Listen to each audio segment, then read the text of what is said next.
Seja bem-vindo ao Catequese para Todos. Santo Agostinho, quando era jovem, gostava muito de aprender.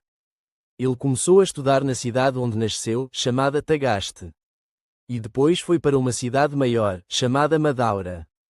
Lá, ele estudou como falar bem em público e como escrever de forma bonita. Ele também lia e memorizava histórias de poetas famosos, como Virgílio e Terêncio, além de aprender música, matemática e filosofia.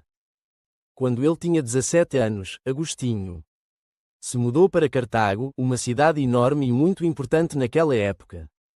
Nessa cidade, ele viu muitas festas e cerimônias dedicadas aos antigos deuses que as pessoas adoravam.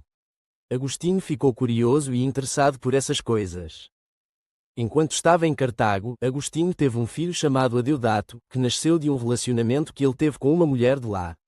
Nesse tempo, Agostinho também começou a ler a Bíblia.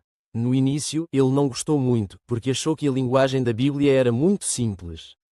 Mesmo assim, ele continuou seus estudos e, depois de 3 anos, se formou como professor de retórica, ou seja, alguém que ensina a falar e escrever bem.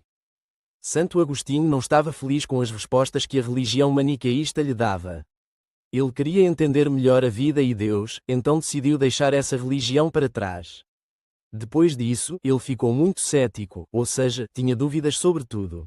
Em 386, Agostinho foi falar com um bispo chamado Ambrósio, que era uma pessoa muito importante na igreja.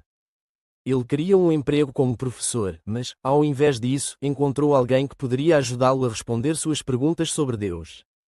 Agostinho começou a ouvir os sermões de Ambrósio, que falava muito sobre a Bíblia e as histórias do Antigo Testamento. Aos poucos, as palavras de Ambrósio foram tocando o coração de Agostinho. Em 387, Agostinho e seu filho Adeodato foram batizados, recebendo assim o sacramento do cristianismo.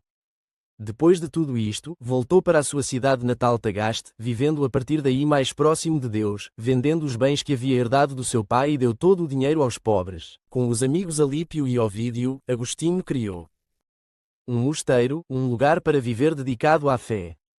Em 391, virou padre em Hipona e, em 396, bispo. Assim, se tornou um líder religioso muito importante, ajudando muita gente a conhecer Deus e defender a Igreja Católica.